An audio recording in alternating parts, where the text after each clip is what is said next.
Hey, I'm at the beautiful home of Mr. David. Stay tuned.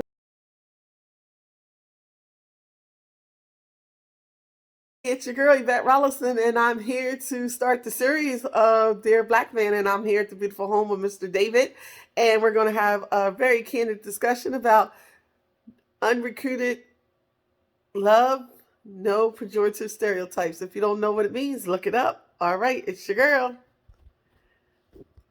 Hey, Mr. David, how are you? I'm good. How you doing? I'm good. Hey, I am so excited to have you here as my first guest for Dear Black Man.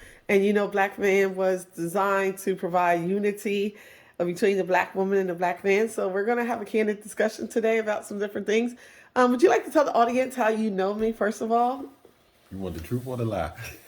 Whatever you want to share. No, we became friends about 8 years ago.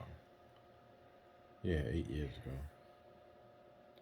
Yeah, met you via work, and we just became great friends. All right. And what would you say when you think about unrequited love, which means one-sided love? What's the first thing that comes to mind? Well, let me back up. So, do you consider yourself an alpha male? Yes. Okay. And what is your different definition of submission? Submission is not what people think it is. I always reference the biblical sense of submission. It's not being a do as you told and just follow the rules. It is giving your mate, um, especially a man, the authority to make a decision without questioning it.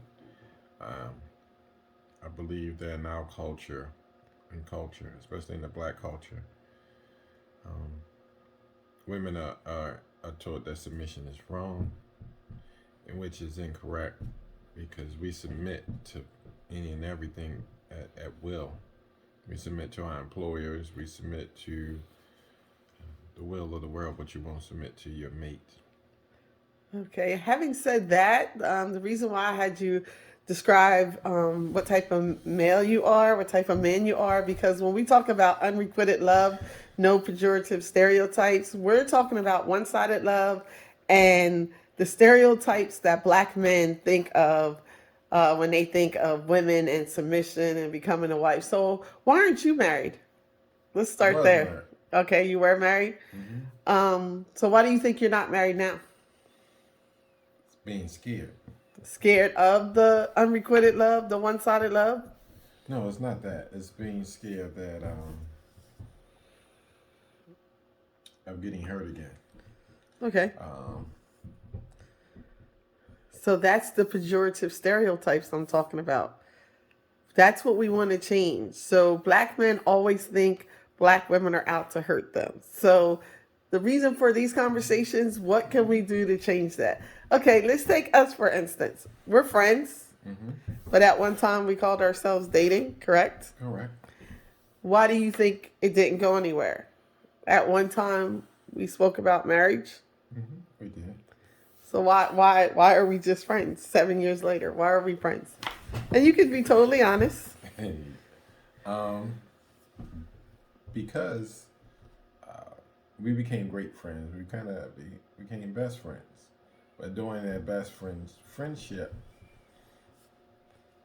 um, you were dating a lot of males. You had male friends. Not having physical relations with them, but you had a lot of male friends that you were just talking to. And when the male is looking for a wife counterpart, he doesn't. We're friends, so I already know that you were at that time ready to settle down. Um, you had the skill set to be a wife, but you to me, you were afraid to give up the world to be with one, so you always kept an open door with other males that you can go back to.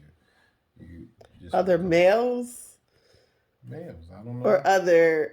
or one male? Like as it progressed. I don't know what you had. I don't know. You could have had male because you had to have many friends. But you always reference one friend. Oh, you got one that you just will not let go. Lord, you won't let this dude go. You won't let him go. But you always told me with him, it's the unrequited love that I'm speaking about. You feel like I put everything into him and it's not reciprocated. We agreed to that. And you understood that. So if I'm a male and I know you got a male that you are in love with, that you put everybody to the side. You even went celibate for a dude that you don't even see. He ain't even around. He's mystical. He's magical. I don't know where he come from, but he doesn't even, in my world, he don't even exist. Why doesn't he exist? You know how much I care about him.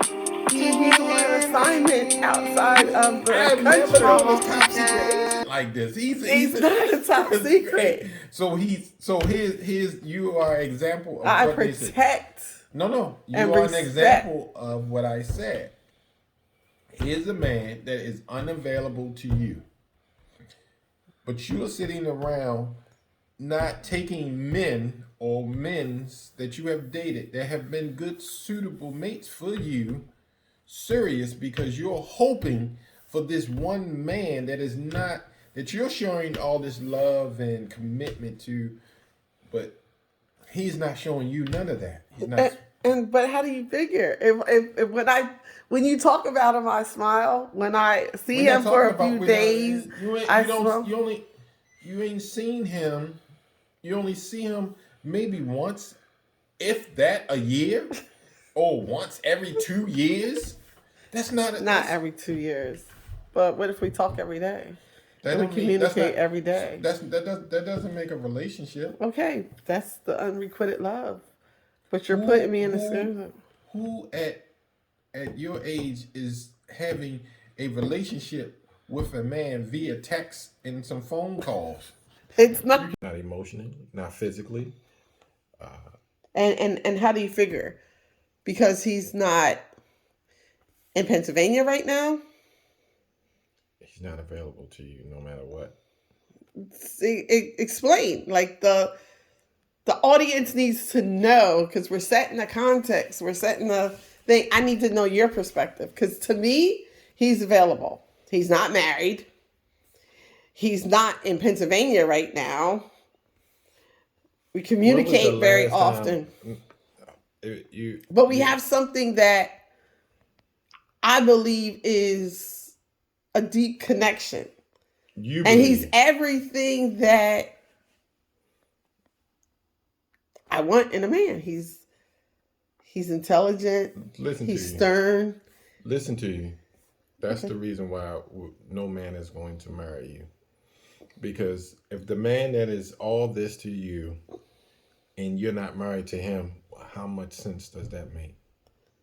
Because I believe it takes time. How much time do you need? Well, okay. Well, I believe that. How long have you been dating him? You're cracking me up now. But here's the thing. It's not up to me. It's up to him. If this man, again. But maybe he doesn't see me that way.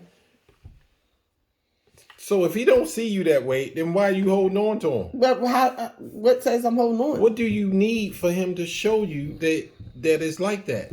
How many years does it take? So have you had that conversation? Hey, as you can see, it got a little heated in the Dear Black Man series, but that's okay. I'm back at my own home. I have a lot to unpack, and we'll get ready for part 2. Remember, Black man, we breathe, we kneel, and we stand with you. We love you.